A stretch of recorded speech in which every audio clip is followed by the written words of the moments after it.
है आणि आम्ही म्हणत होतो की या योजनेचं नाव तुम्ही त्यांच्या नावाली ठेवलं, त्यासाठी मी अभिनंदन करतो। पण तुम्ही एवढ्या महामानवाचं नाव देऊन सुद्धा इतका अटी टाकल्यात आणि त्या अटीमुळे जर 44 लाख शेतकऱ्यांवर अन्याय होत असेल तर कुठेतरी तुम्ही पुण्यश्लोक अहिल्यादेवी होळकरांचा नावाचा अवमान करत आहात, असं आमचं तिथं भूमिका होती। बऱ्याच लोकांनी आम्हाला सांगितलं सरकारवर विश्वास ठेवा आणि आम्हाला या बाबतीत राजकारण करायचं नव्हतं, आम्ही विश्वास ठेवला। पण आमचा विश्वासघात झालाय, शेतकऱ्यांचा विश्वासघात झालेला आहे।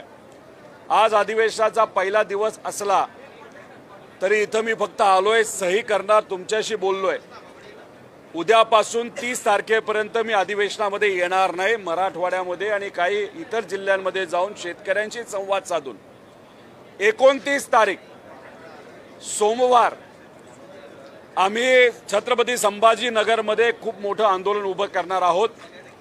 त्यामुळे सरकारने आमचा विश्वासघात केलेला आहे, या सरकारला आम्ही सोडणार नाही। एक मोठं आंदोलन करू आणि सरकारला आजच सांगतोय 30 तारखेपर्यंत तुमच्याकडे वेळ आहे, तुम्ही या अटी काढा आणि या 44 लाख शेतकऱ्यांवर जो अन्याय होतोय तो तुम्ही त्या ठिकाणी थांबवा।